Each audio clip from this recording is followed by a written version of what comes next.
that better SEO alone doesn't mean more clients. The underperforming websites don't actually have a traffic problem, they just have a clarity problem. They don't have a convincing answer to the visitor's unspoken question, which is, why this company? The visitor arrived on your site, they looked around, and they couldn't find a reason to stay. Not because they were the wrong person, but because nothing on your website page gave them a clear signal that this was the right place for them.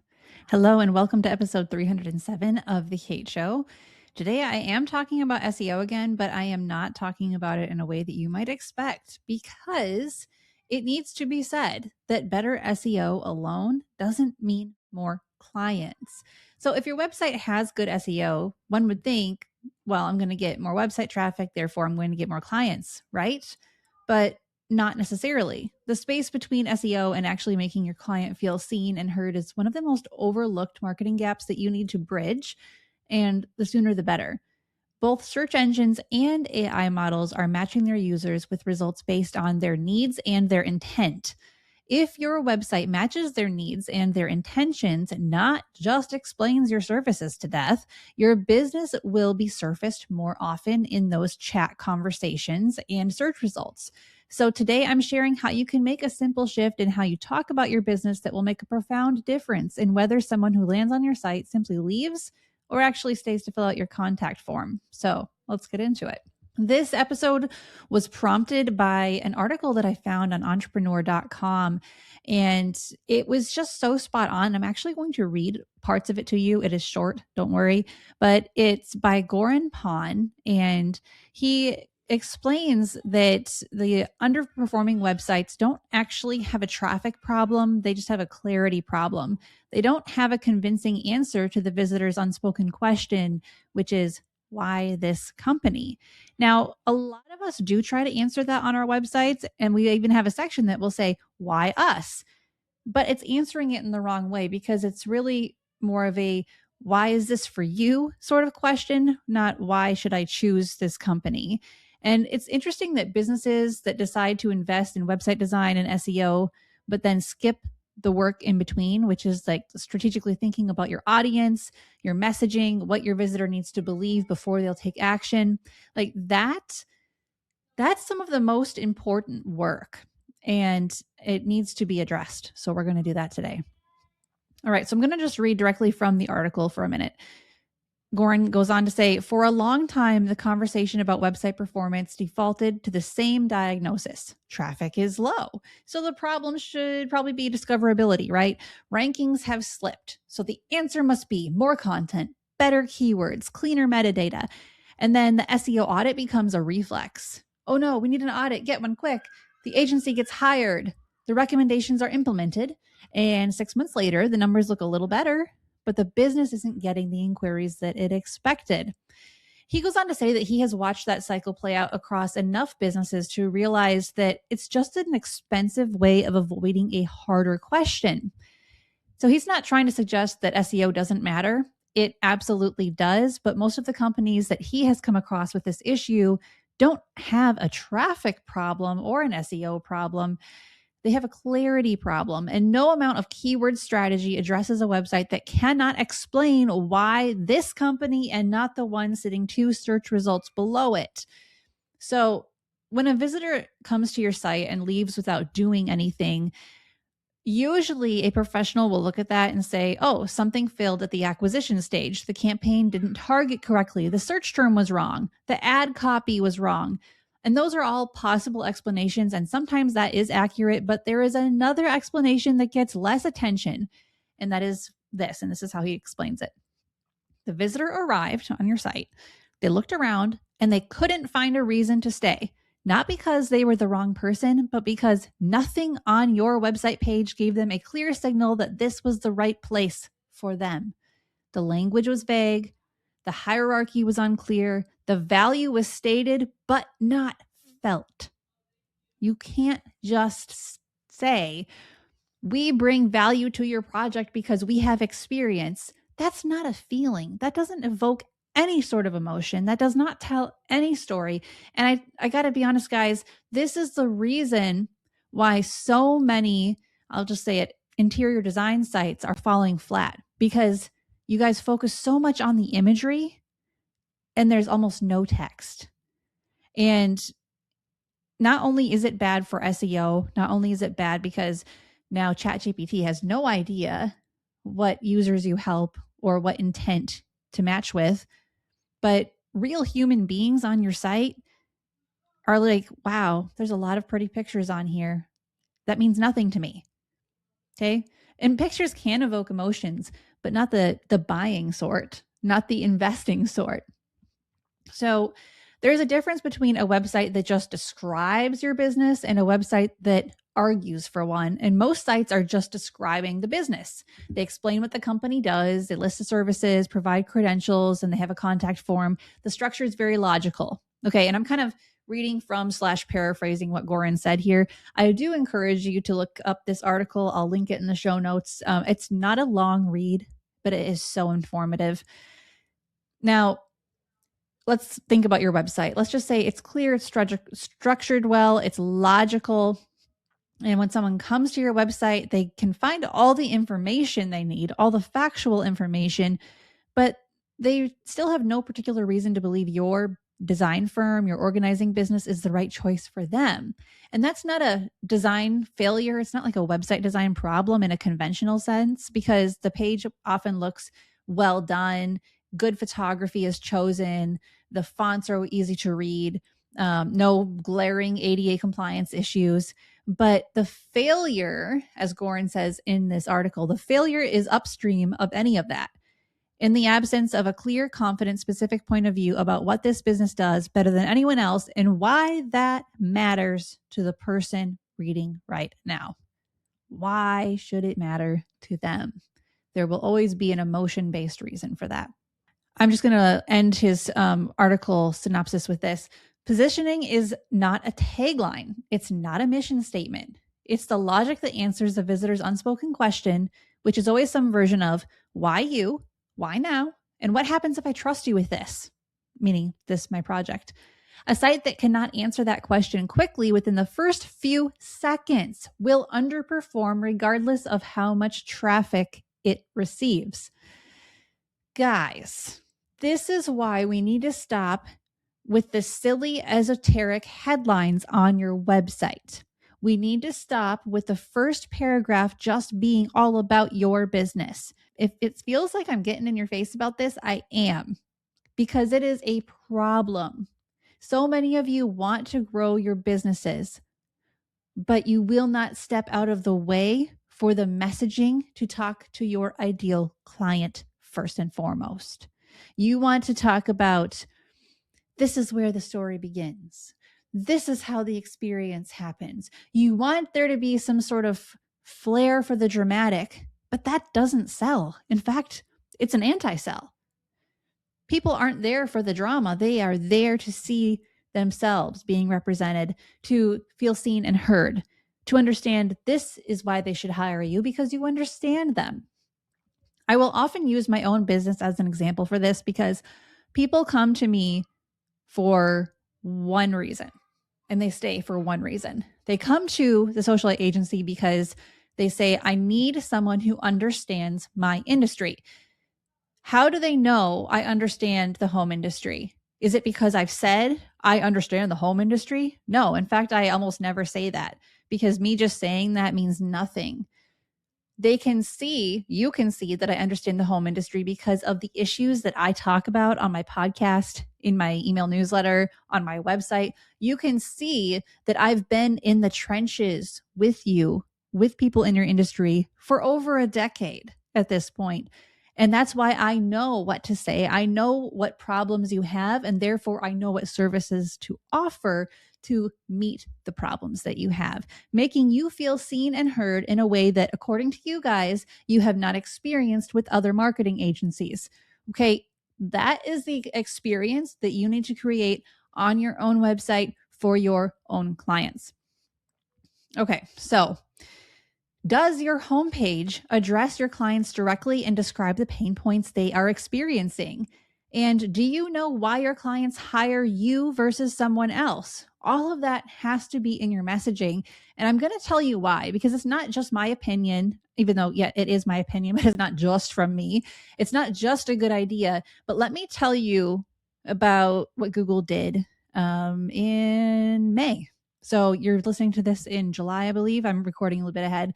But in May of 2026, Google's AI mode reached 1 billion monthly users, with usage doubling every quarter since AI mode launched. That's insane. And at this point, they are saying, they meaning Google, is saying Google search is AI search. Okay. The lines are so blurred at this point. And now you have to be smarter than ever. And you have to be so clear on your website if you want Gemini, ChatGPT, Grok to pull up your website in search results. So let me explain a little bit more. I got this information from AIChatDaily.com. It's another really helpful article that I'll link in the show notes. But it says that Google's VP of Search, Liz Reed, announced the biggest search box redesign in the company's 25-year history, rolling out globally today meaning back in May. And the new box, you probably saw it when you open your phone, you search for something. It expands dynamically as users type and uses Gemini to autocomplete queries based on user context and intent. This shift is part of a broader agentic overhaul powered by Gemini 3.5 Flash, blah, blah, blah. The point is, guys, Google Gemini wants good information that matches the pain point their user is dealing with, but it will never show that user your site if your site doesn't also talk about that intent and those pain points. So there's a lot more in this article that I could go over, but I don't want to just make this episode about reading other people's articles. So I'm going to link that along with the entrepreneur article in the show notes for you. Now, I don't want you guys to have the impression that despite all these changes with AI, with search, with SEO, and brand messaging, that somehow the socialite agency is just always perfect. Like we've always just got it. No, I'm learning and changing and shifting just like you guys are. So I wanted to share with you how I am transforming my own messaging, particularly on my website, because it's very easy to change messaging in real time with email marketing. I can just change how I say it in the next newsletter. But my website plays a very heavy and more evergreen role. So I want to make sure the messaging is spot on. So I'm going to read to you my old homepage copy and contrast that with my new homepage copy. And I'm hoping it will give you guys a better understanding of what I mean as far as this bridge called clarity that we all need to cross. So I used to say on my website, interior design marketing couldn't be easier. Either you've never marketed your design business before, or you've been marketing for years and nothing has really worked. That's frustrating and expensive, isn't it? Marketing doesn't have to be this way.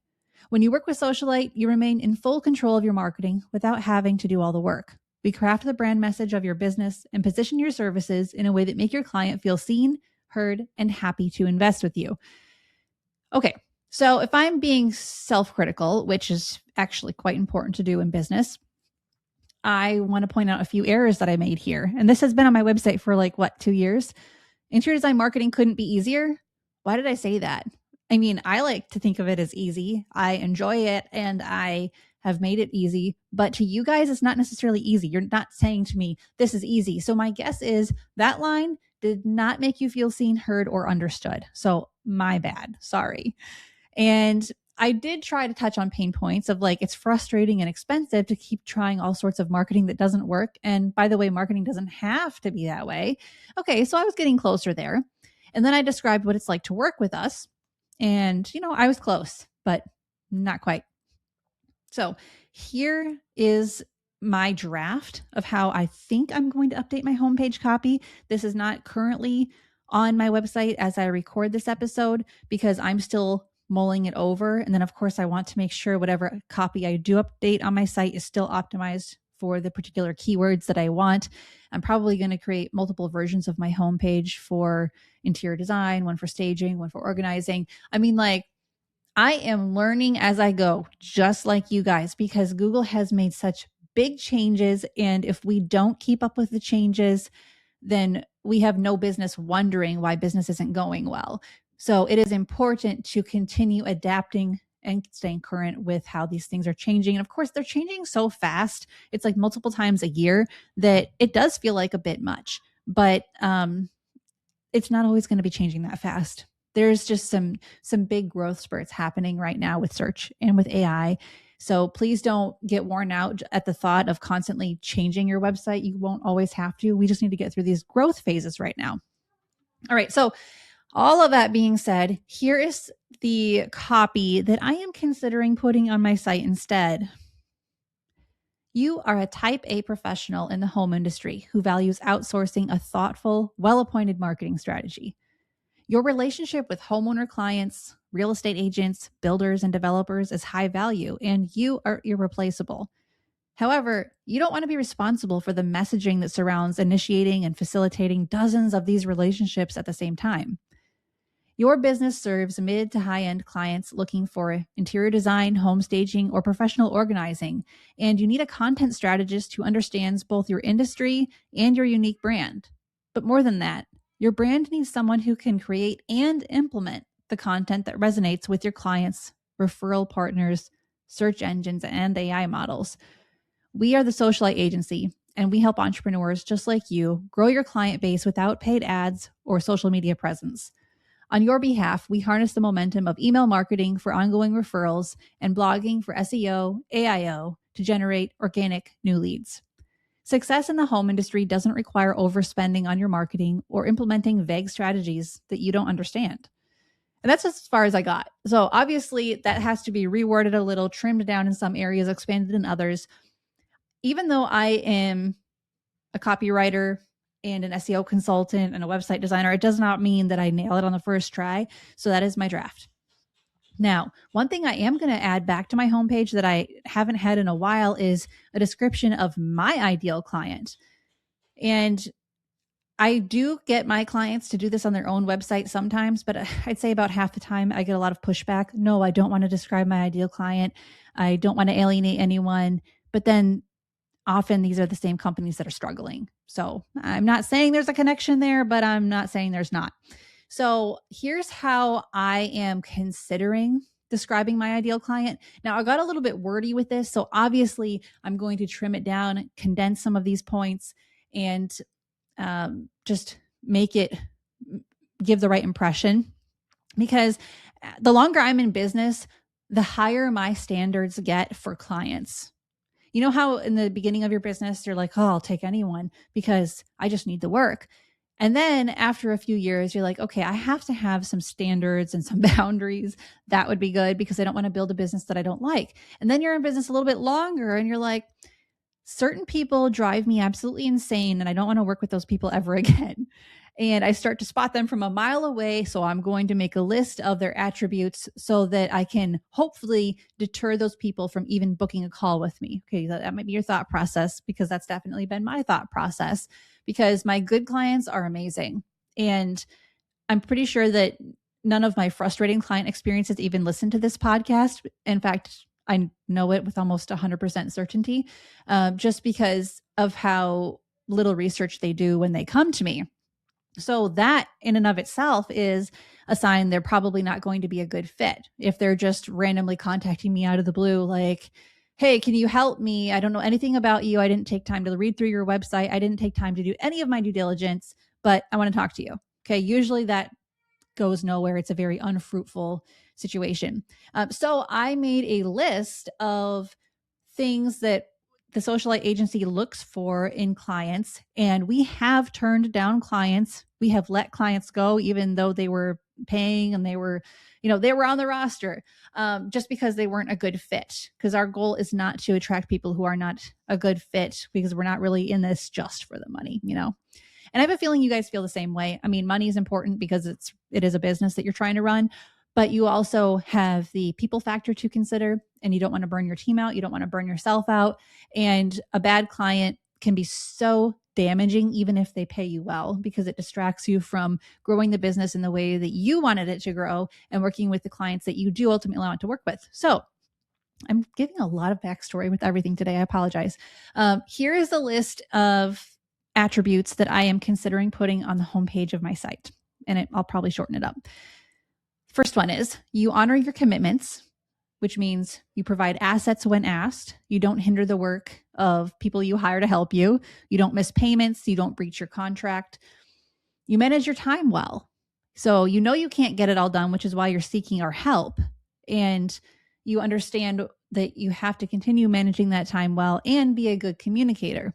So you read and respond to the emails we send you in a timely fashion.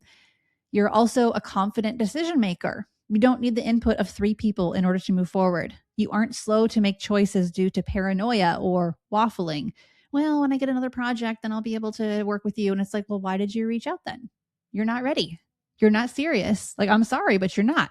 And that's okay. But wait till you're ready. Also, you aren't driven by your emotions. So the blame game and the excuses, they don't have a place in your schedule.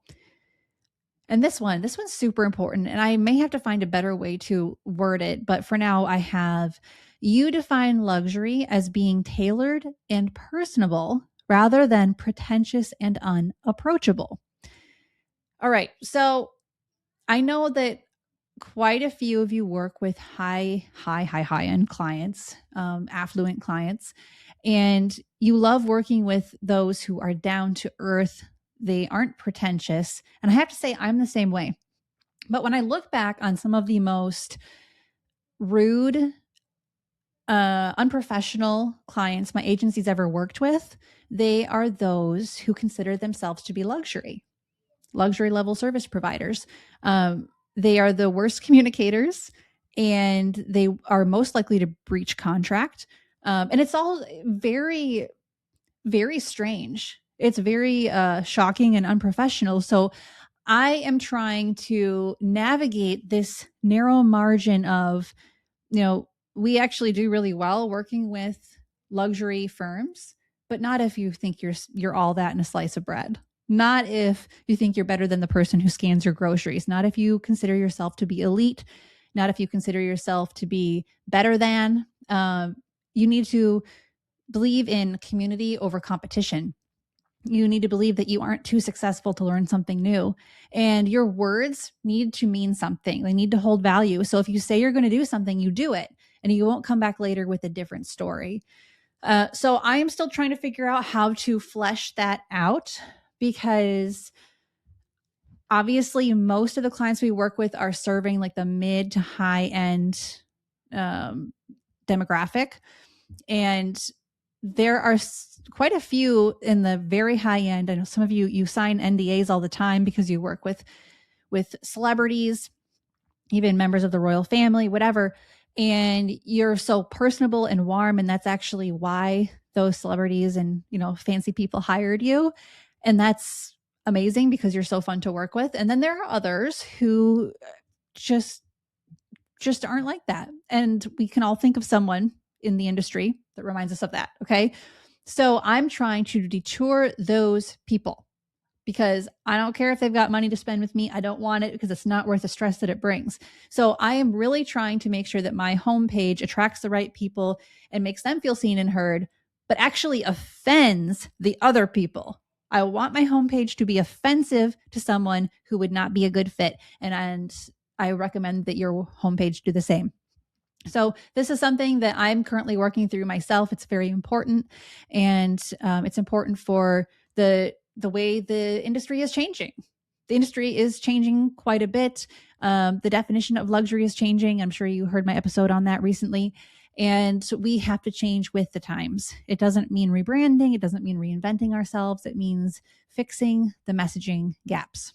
All right. So, guys, I know that was a lot. If you have questions, if you would like me to look at your messaging, if you're like questioning, is SEO really my biggest problem? Maybe I just need to have more clarity. Let's talk about it. Okay. Yes, we can email back and forth, but a call is so much better. So head to katethesocialite.com, go down to the footer of any page and book a discovery call with me. I would love to look at your website and talk with you about where you're trying to take your business and how you're going to get there. And it's not just about giving you good ideas, but actual actions that you can take or that you can outsource for someone else to take on your behalf so that you can have a sustainable business that you truly love working in and that gets you excited about Monday morning, because that is like the whole point. I mean, yes, there's making money. And of course, we want to provide for our families, but you started your business because you were passionate about it. So let's not let that passion just fade away because the markets change, the industry changes, or too many bad clients frustrated you. We'll figure it out together. So go to katethesocialite.com, scroll all the way to the footer to book a discovery call. All right. Thank you guys so much for your time today. Keep your messaging simple and keep your marketing very clear on who you want to serve and how you serve them. But don't make it about you. Make it about them and the emotional transformation that you bring. See you next time.